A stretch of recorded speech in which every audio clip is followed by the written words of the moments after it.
Olá você, salve, salve nação rubro-negra. Está no ar a primeira edição do programa do Mister Mengão, o seu telejornal com as notícias do Flamengo.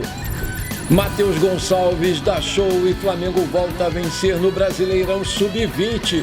Governo do estado do Rio de Janeiro vai oficializar a vitória do Flamengo na licitação do Maracanã. Negociação de Fabrício Bruno pode não acontecer. Urgente, excelente notícia para a construção do nosso estádio. Essas e outras você confere agora. Fica comigo até o final, porque aqui tem muito mais Flamengo para você. A Conmebol oficializou nesta quarta-feira a denúncia contra o atacante do Mengão, Bruno Henrique. O camisa 27 foi expulso por uma entrada violentíssima em Paredes no jogo contra o Milionários aos 42 minutos do segundo tempo. Inicialmente, o juiz do jogo aplicou um cartão amarelo, mas o VAR recomendou a revisão do lance e o vermelho direto foi aplicado no jogador. O Bruno Henrique foi denunciado sob o artigo 14.1 do Código Disciplinar da Conmebol, que fala em entrada brusca grave. Bruno Henrique tem até a próxima quarta-feira, dia 5 de junho, às 14 horas, horário de Brasília, para apresentar a sua defesa.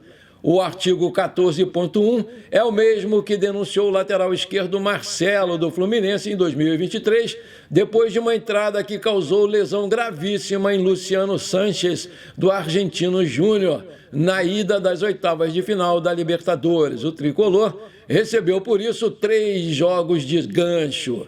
A situação do Bruno Henrique pode ser menos complicada, já que o Paredes não sofreu lesão grave e prosseguiu na partida. Mesmo assim, o atacante já está fora da partida de ida das oitavas de final na semana de 14 de agosto aqui no Maracanã. O Flamengo vai conhecer o seu adversário no sorteio das oitavas, que vai acontecer na sede da Conmebol em Luque, no Paraguai, nessa segunda-feira. O Mengão vai poder se reforçar para repor a ausência do Bruno Henrique, porque as oitavas de final da Libertadores acontecem somente depois da Copa América, nas semanas de 14 a 21 de agosto.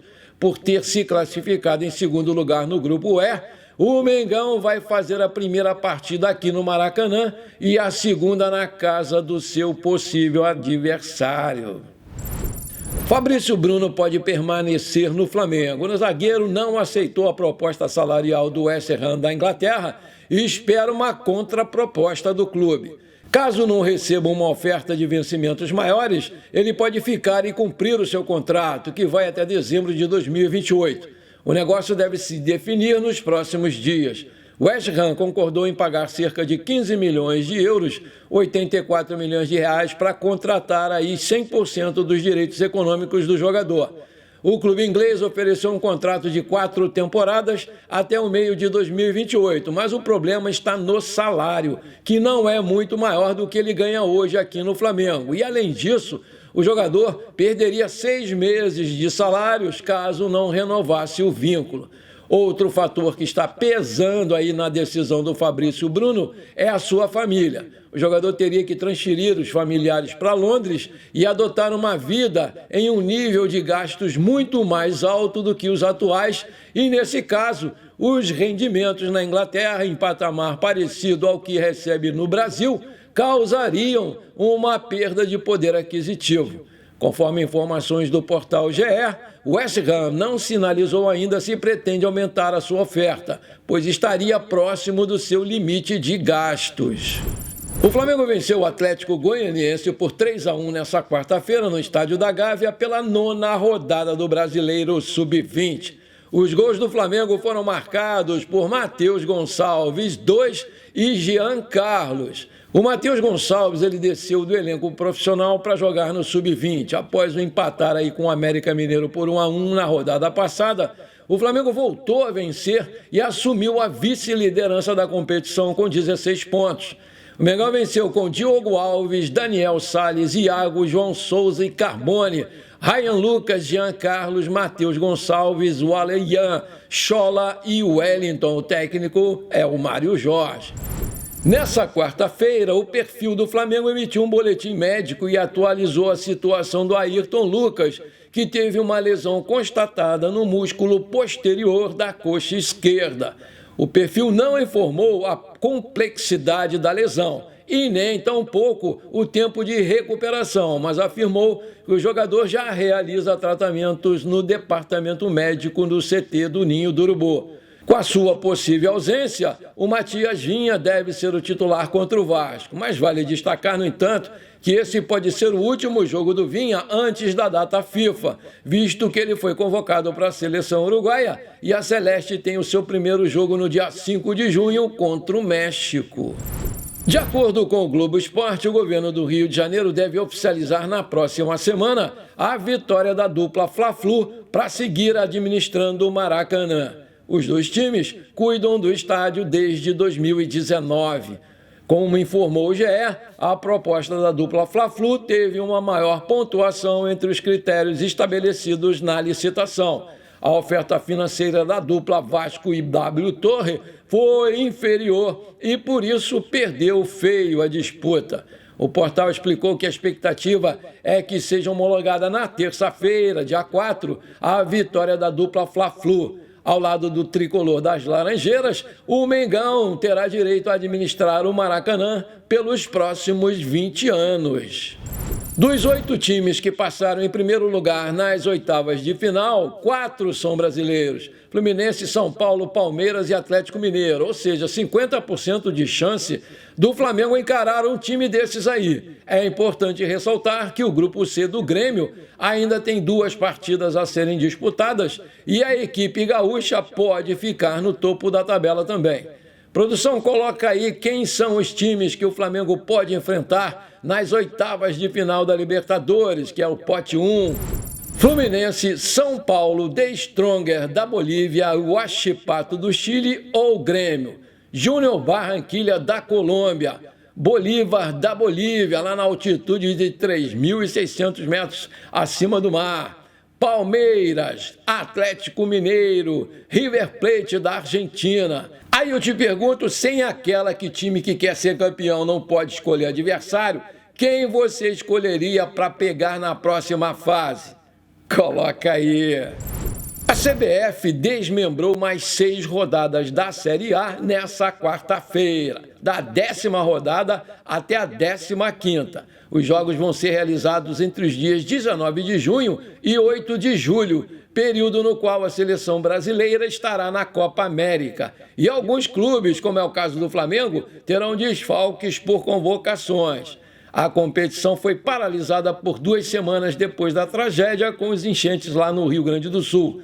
Jogos de Grêmio, Internacional e Juventude haviam sido adiados, mas depois a CBF optou pela paralisação geral do campeonato. O Brasileirão vai voltar a ser disputado a partir desse sábado. Na segunda-feira, houve uma reunião com representantes de todos os clubes para definir as questões sobre o calendário para encaixar os jogos adiados. Eles devem acontecer em períodos da data FIFA. O Flamengo encara o Bahia aqui no Maracanã no dia 20 de junho, às 20 horas, pela 10ª rodada.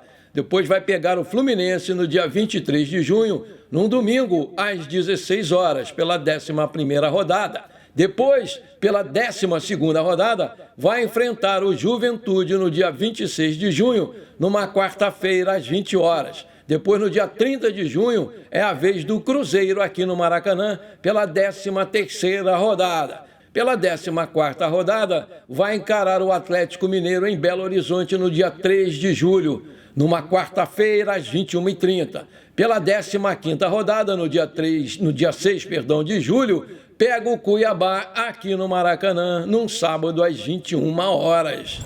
Agora eu tenho um pedido para te fazer. Se você está curtindo o nosso programa, então não esquece, manda brasa agora no like para fortalecer o nosso canal. Se você ainda não é inscrito, bora lá, me dá esse prazer, aperta o botão inscrever-se, aperta o sininho ali e pronto. Simples assim, muito obrigado, valeu.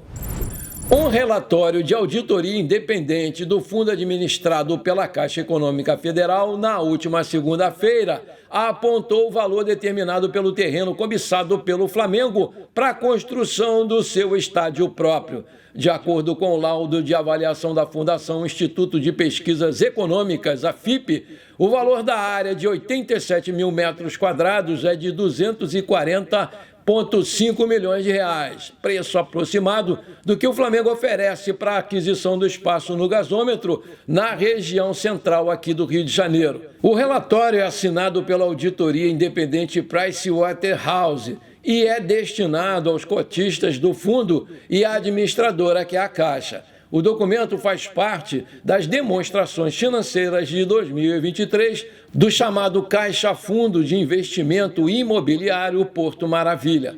O Flamengo aceita pagar até 250 milhões pelos cerca de 87 mil metros quadrados que ainda restam do terreno. Em 2022, o mesmo relatório avaliava a área de 236 milhões de reais.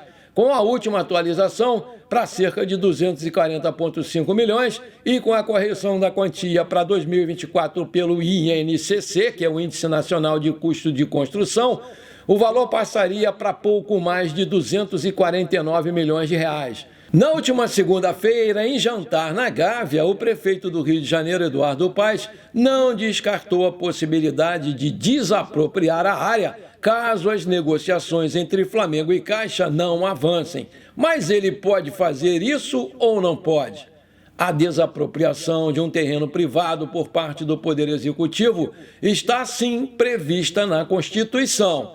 Há uma série de requisitos legais para tal. Mas, resumidamente, a medida é possível desde que haja interesse público e pagamento de indenização prévia justa em dinheiro. Apesar do futuro estádio do Flamengo vir a ser uma propriedade privada, essa desapropriação do terreno para sua construção estaria embasada no interesse público causado pelo benefício da região como um todo. Internamente no clube, acredita-se que não será preciso chegar a esse ponto pelo tom das últimas reuniões com a Caixa Econômica, que ficou de definir o preço para a venda do terreno até o final dessa semana. A característica arquitetônica é bem diferente do Maracanã e se assemelha mais ao Santiago Bernabéu, que é o estádio lá do Real Madrid. Para ter um estádio de 80 mil pessoas num espaço reduzido, o Flamengo aposta numa construção mais vertical e bem diferente do Maracanã.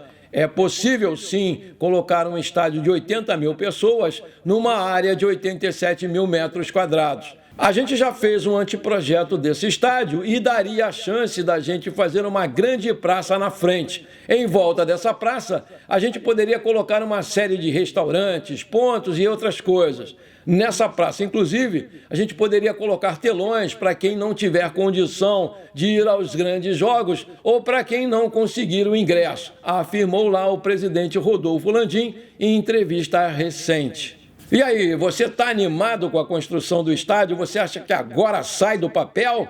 Coloca aí. Bom, por enquanto foi isso. Eu espero que você tenha gostado do nosso programa. Muito obrigado por você ter ficado comigo até aqui. Um forte abraço. Bora ser feliz. Pra cima deles, Mengão!